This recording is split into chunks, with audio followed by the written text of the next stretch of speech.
Hello, and welcome to Section 1.6 of your Unlimited Success Power Selling Audio Library. During this section, we're going to be discussing the showcase presentation. Professionally introducing our client to the product we offer often presents most sales consultants with their biggest challenge. During those few times we pass the meeting and greeting, the profiling section, and the inventory search, the presentation phase of automobile selling looms as the one arena which is poorly, if seldom, performed with professionalism. How do we present the vehicle to our client? What format do we employ to properly showcase our product? What system or systems do we adhere to when sharing our abundant product knowledge with the one person who will pay for such privileged information? Unfortunately, what we do and how we do it fall critically short of perfection.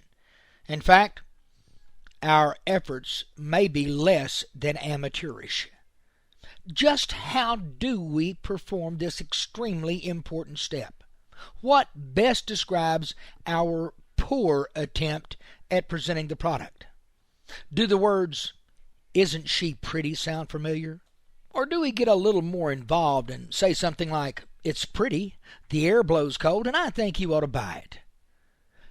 Maybe your skills are a little more advanced than most, and maybe your presentation sounds more like, "Well, here's the one you asked for. By the way, you did say you wanted red, didn't you?" And in those radically rare moments, we may even find ourselves actually attempting to qualify the vehicle past the point of the obvious by saying, "Well, this is the LS model. As you requested, it has the larger engine, leather seats, and dual-zone air conditioning system. This is what you wanted, correct?" Still, according to NADA statistics, of the clients who enter your store, only 30%, this is 3 out of 10, will ever receive any type of vehicle presentation, poor or professional. And when discussing the number of customers who receive a thorough presentation, this number falls to an unacceptable 11%. Can you believe this? Only 11% of the people who walk through your door will receive a proper, professional, thorough product presentation. Well, of course, the most obvious question is why? Why do we attempt to sell a $30, $40, $50, or $60,000 product in 20 minutes? Why do we expect our clients to give us money without any mention, let alone any presentation of value? Why indeed? The answers range from poor product knowledge to impatience by the sales consultant, to impatience by the consumer, to inexperience, to lack of training, to inability, and yes, to laziness. However, the answer is more often seated in just one undeniable truth. Most sales consultants simply don't understand the process or the power of good presentation skills. First of all, to make a good impression on your clients, you must speak to their wants and needs. In order to do this, you must first ascertain what those needs and wants may be. How do we do this? Well, the answer is as simple as it seems. We ask great questions. Great questions inevitably lead to great answers. When you discover or uncover your prospect's dominant buying motives, you can easily identify wants and needs. Once you have found out what interests the customer the most, you can then tailor your product presentation to the wants and needs of the consumer, as defined by their dominant buying motives.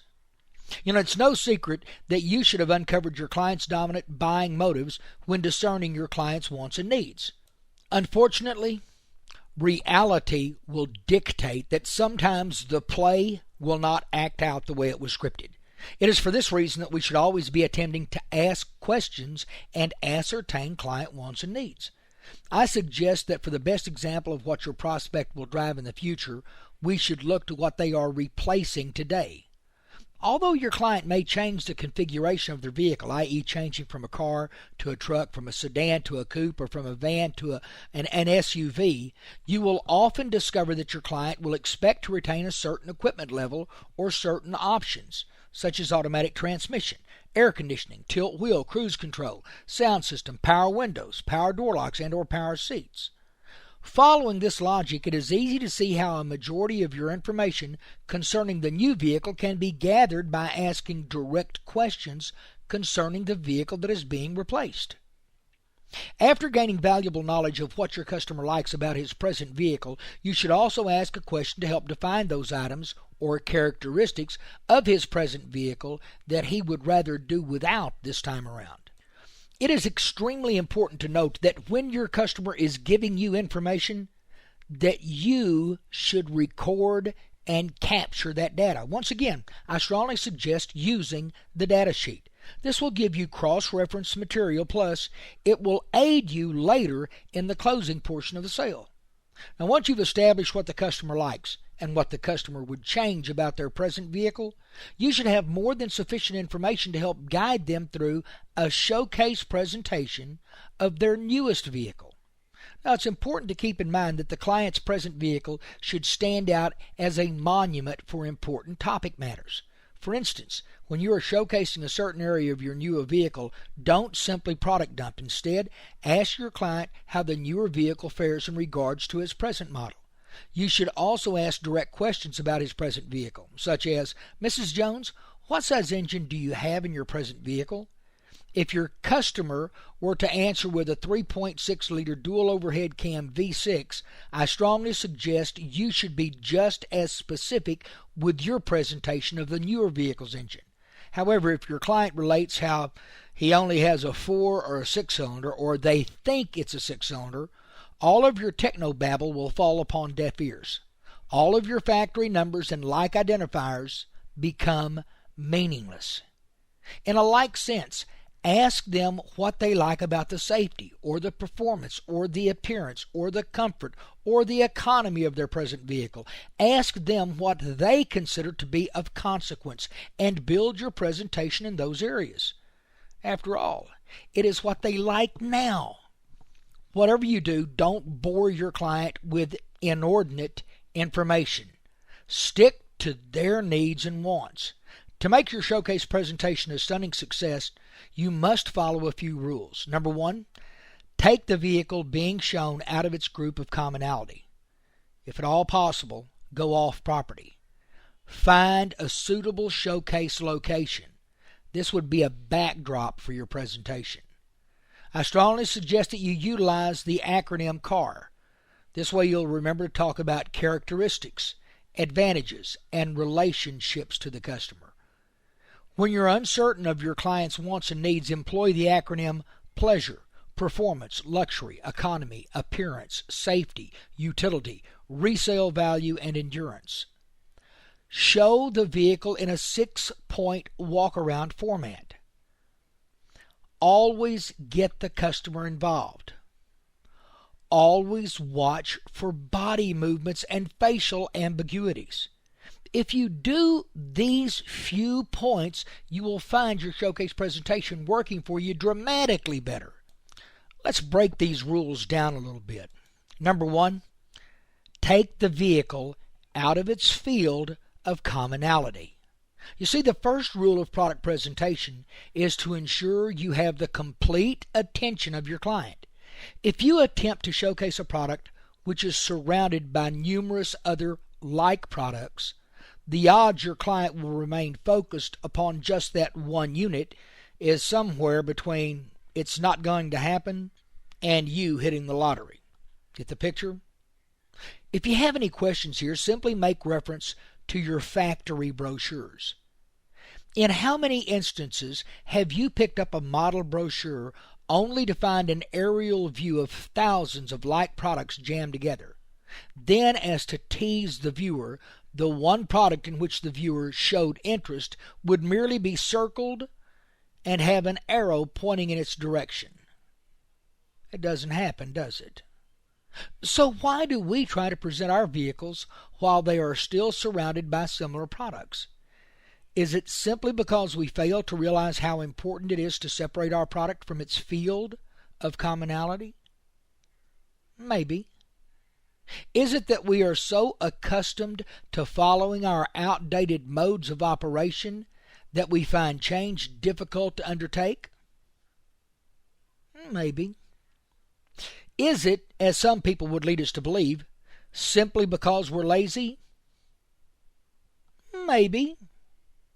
As for myself, I tend to embrace the theory that while the other three ideas may come into question, our real threat is the fact that we do not understand how to slow ourselves down. We must become more deliberate in our actions, more disciplined in our efforts, and more professional in our endeavors.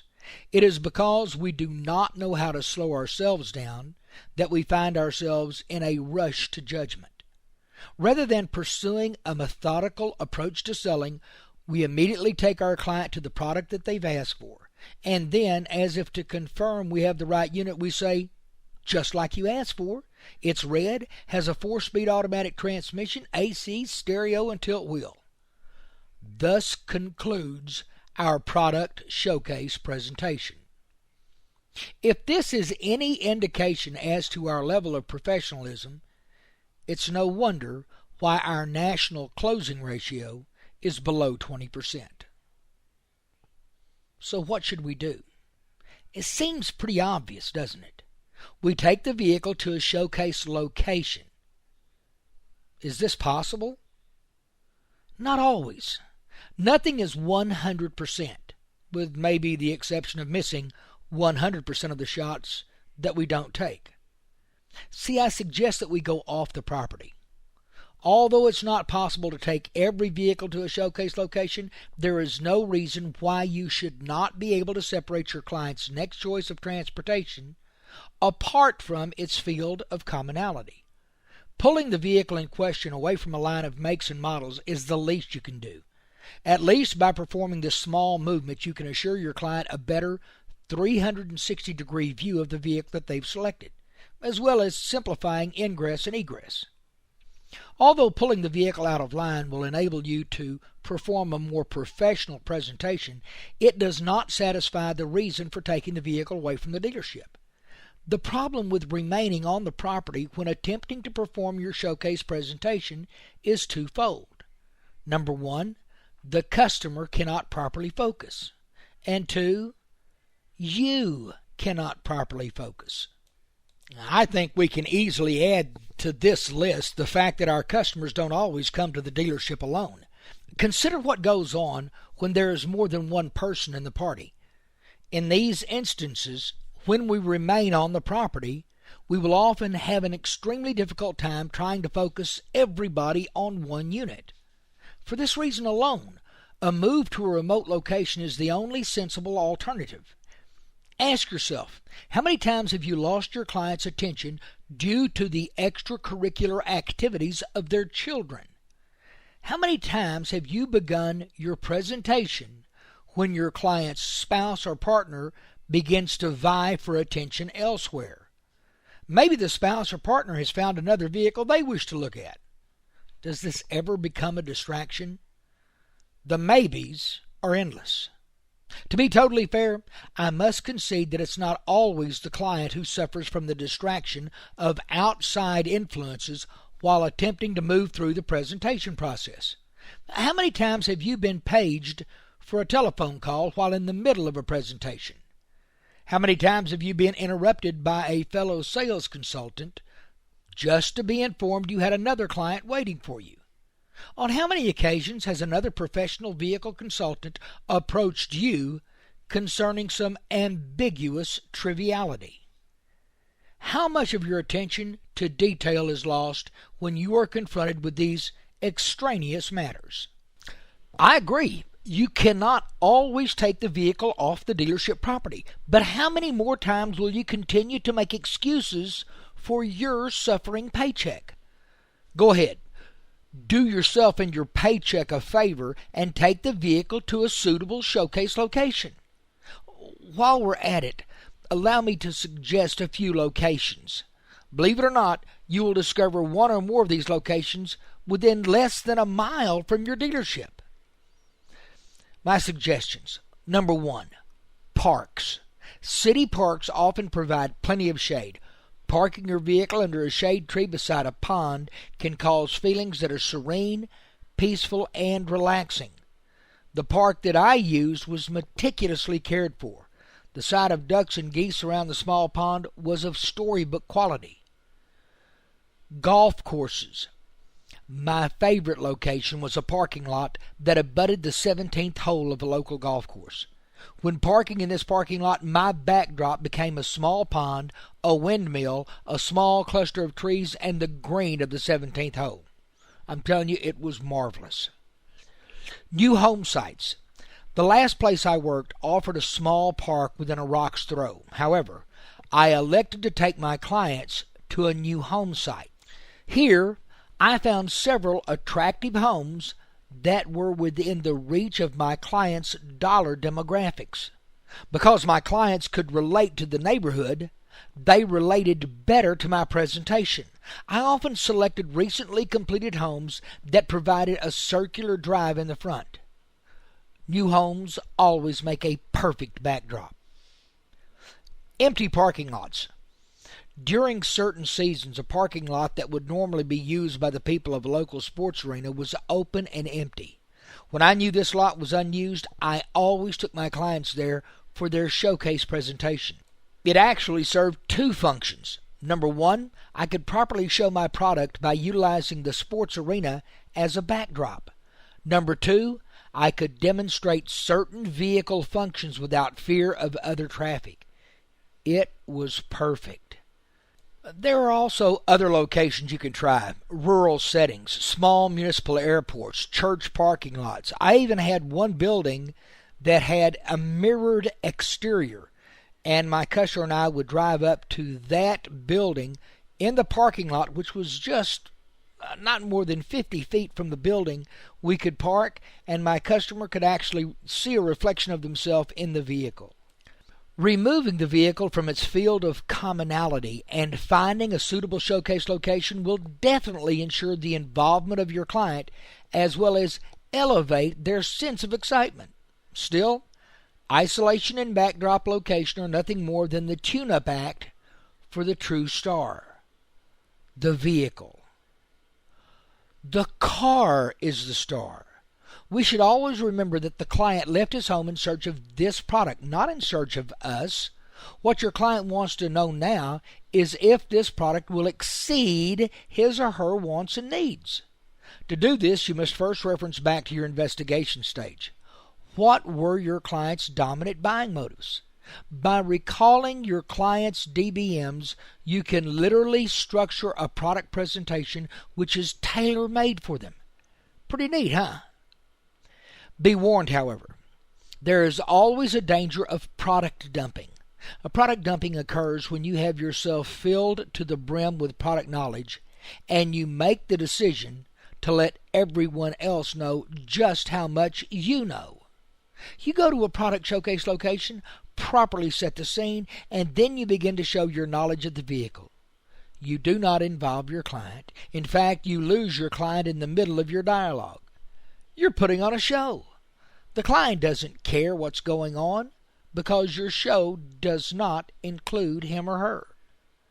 It is for this reason I formulated a plan that would help me to remember my client's wants and needs, rather than to simply be wrapped up in my presentation. Here's a simple rule of thumb. Be interested, not interesting. To aid me in delivering information which suited my client's DBMs, I formulated this acronym. CAR. Makes sense, doesn't it? When I point out an item on the vehicle, I try to follow a pattern designed around this acronym. What does CAR stand for? Characteristic, advantage, and relationship. The characteristic is the item I point out. A tilt wheel is a characteristic. A 3.1 liter V6 engine is a characteristic. Front wheel drive is a characteristic. What I attempt to do is find characteristics that correspond with my client's DBMs.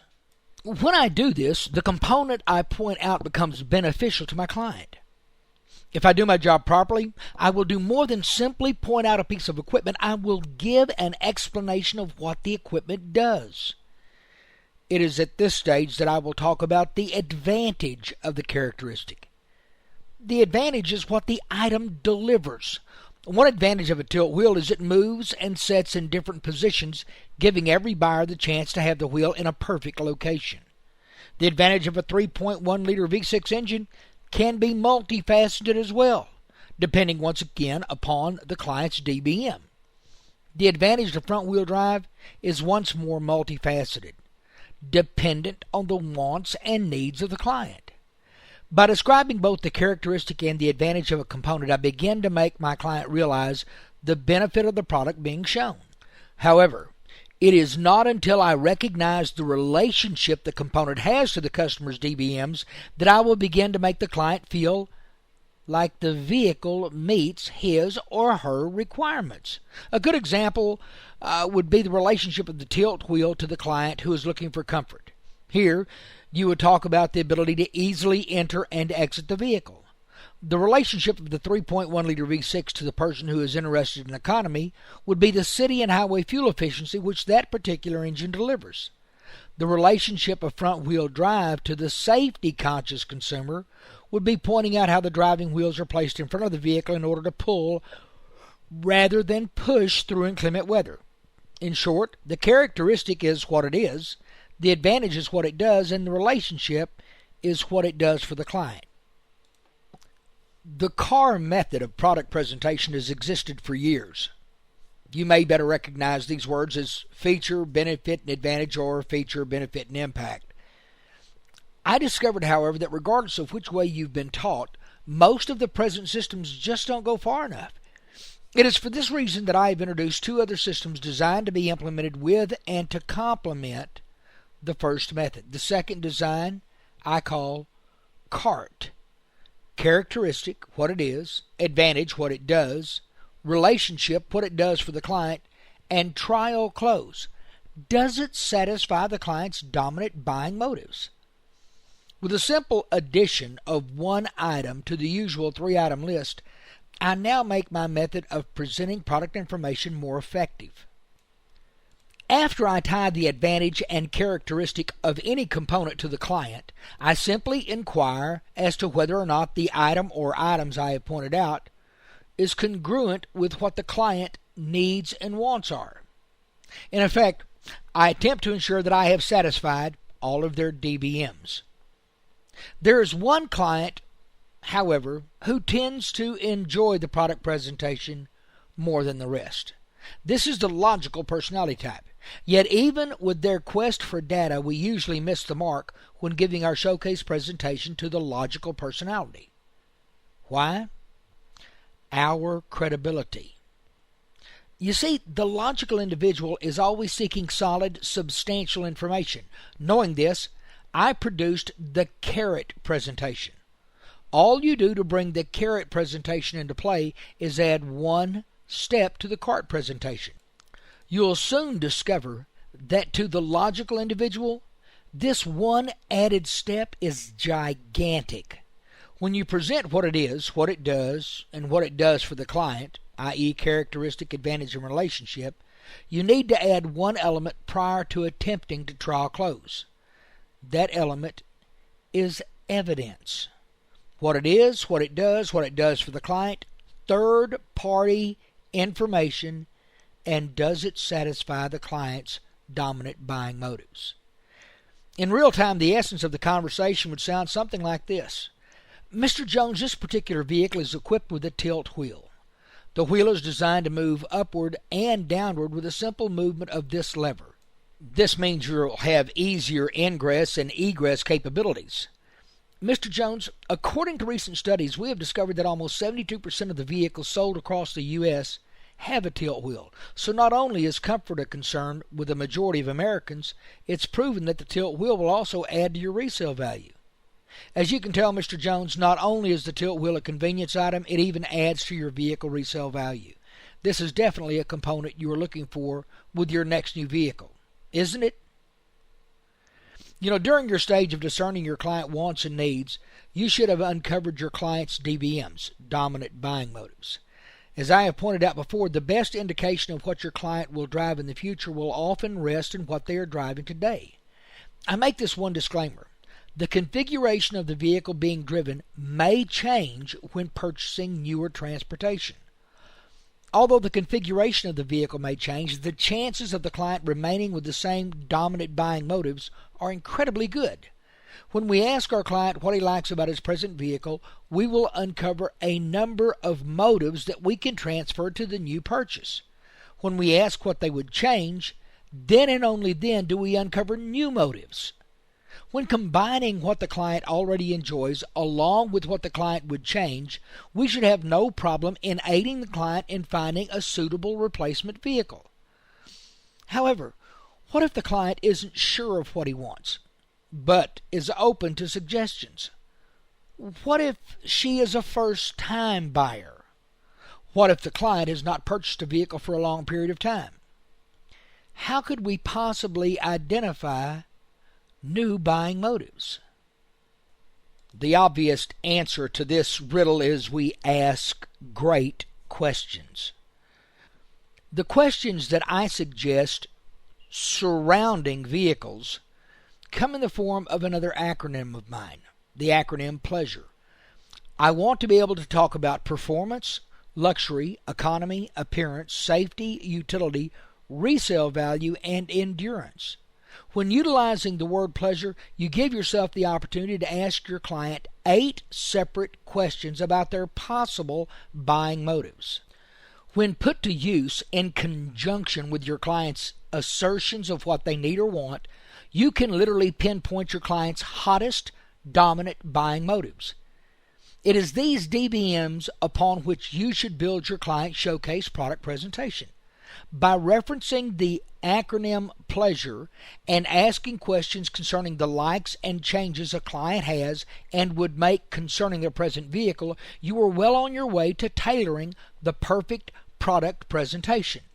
Now, if, as they say, that necessity is the mother of invention, then I would suggest that consistency is the mother of memory. We remember best what we perform with consistency. It is for this reason alone that we should engage in a uniform walk-around approach to our product presentation. If we perform the same procedure time after time, we can only get better. On the other hand, if you start your presentation at different points and end at different points with each client, you never give yourself the opportunity to become well-versed in your performance. And this is a performance. Regardless of what you may think, there is a good mix of Playhouse 90 scattered throughout the selling process. If you are not confident, well-schooled, and comfortable with what you do, your client will easily pick up on your lack of skill, inconsistency, and or uneasiness. For this reason, I suggest you follow this format. Always begin with the MSRP label. Now, do not fool yourself into believing that you are so cool that your client will forget the vehicle has a price attached. No one is that good. Because your client will always want to know the price, I suggest you seize the momentum and proudly disclaim this section of the vehicle first.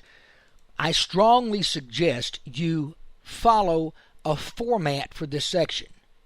1. Begin with the upper left-hand section of the label. That will be the standard equipment on the car or truck. Move to the right side, which is the optional equipment. Then move to the price. Say the price out loud, but when you do, say the price without using words thousands, hundreds, or dollars.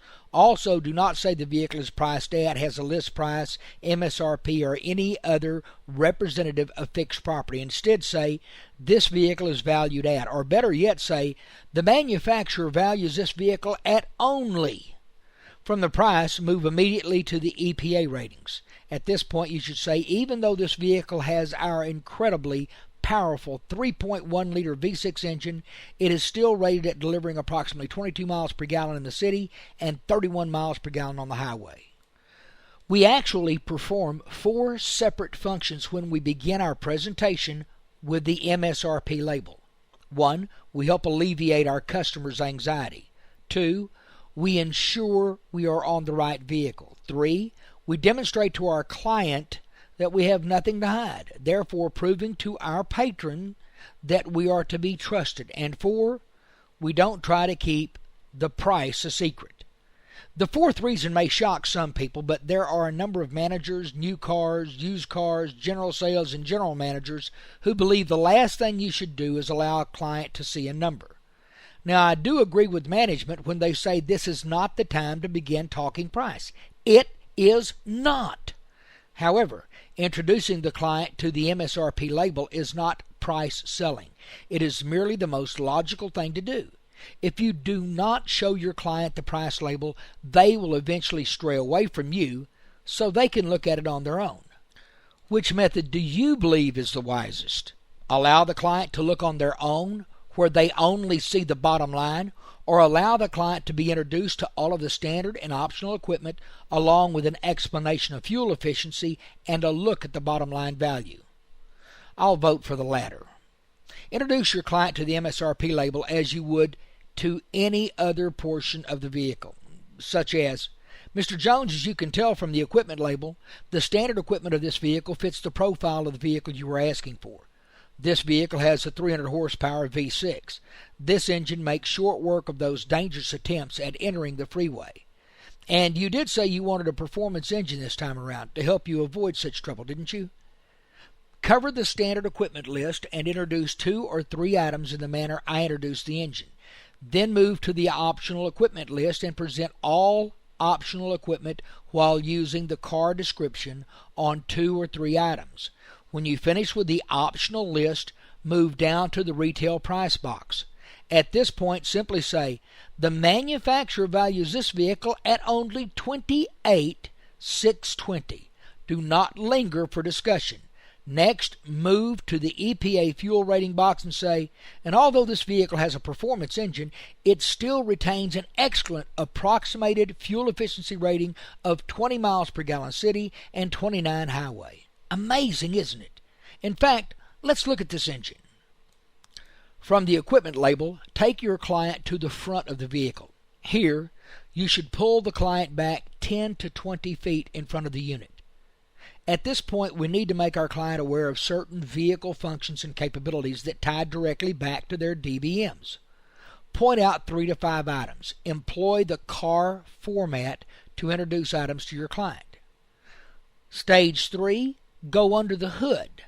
Here, we should focus on 3 to 5 items that are congruent once again with the client's buying motives. If we begin at 1 o'clock at the back of the engine nearest the firewall and finish at 12 o'clock, we will make a consistent clockwise presentation while under the hood. Go from 1 to 2 to 3, etc.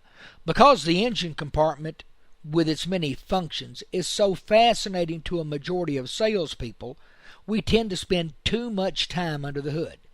Be certain you are not leaving your client out. Do not simply entertain yourself. 4.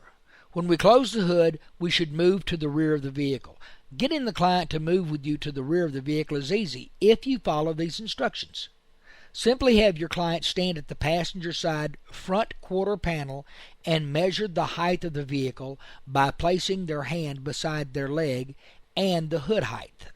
Next, ask your client to leave their hand in place on their leg and walk to the rear of the vehicle. Have them notice the difference in the height of the vehicle from the front to the rear and inform them that this is a way of ensuring their next vehicle is more aerodynamic and more fuel efficient. That is what they want, isn't it? Once you are at the rear of the vehicle, have your client move 10 to 20 feet to the rear. Point out components that lend support to the client's dominant buying motives. Once this is accomplished, move your client to the vehicle. Open the trunk and select again 3 to 5 items that will help you to continue and build your client's tailor-made showcase presentation. Ensure you bolster your selling procedure by utilizing the car, cart, or carrot method of product explanation.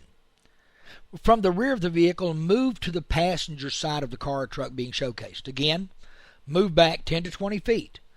Allow enough space between the vehicle and your clients to where they can drink in the beauty of the vehicle.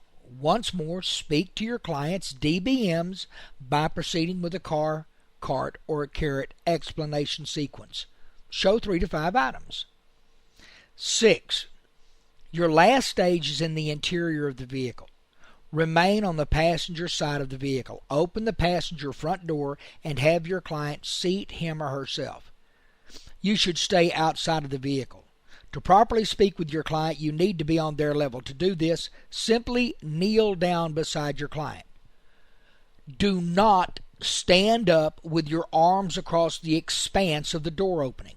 If you stand, your client may misinterpret your position as overt and crowding. Kneel beside the vehicle and your client, and once more speak to your client's buying motives on 3 to 5 items. From here, you should stand up, close the passenger door, move to the driver's seat, and proceed on the demo drive.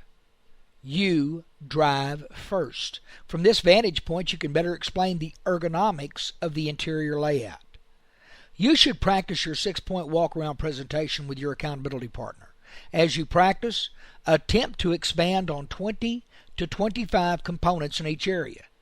If you find you can discuss 20 solid characteristics of your vehicle without your client present, you will be amazed at how easy it will be to speak of only 3 to 5 items when you perform your showcase. Your 6-point showcase presentation should only last between 15 and 30 minutes. Any longer, and you may lose client interest. Any shorter, and you may discover you have not properly stoked the fire. However, you must understand that a showcase can last 5 minutes or 45 minutes based on the customer. You must watch and listen to your client. The most certain method of ensuring that you have client interest is by their participation. Get your client involved. When you open the hood of the vehicle, have your client assist you. Have your client close the hood. When you talk about how easy the door opens, allow your client an opportunity to do so. Don't simply remark on how easy the seat moves. Let your client move the seat.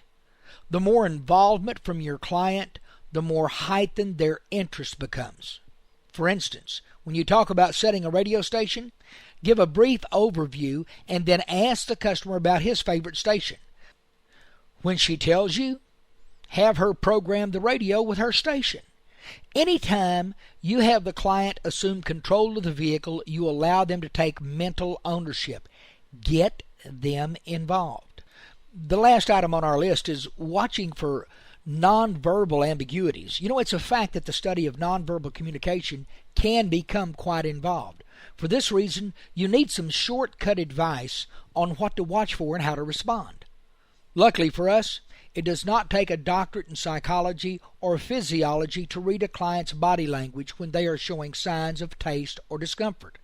I strongly suggest you listen to Section 3.0 of your Unlimited Success Power Selling Audio Library. In Section 3.0, you will pick up invaluable material on what to look for with your client's body language. Unfortunately, the average sales consultant gets so wound up in their presentation, that's if they perform one, that they never take the time to inspect the client. Your client will give you signals when either interest or disdain becomes apparent. Watch your client and you will know when to slow down, speed up, move ahead, or close the sale. Now, this brings us to the end of Section 1.6 of your Unlimited Success Power Selling Audio Library.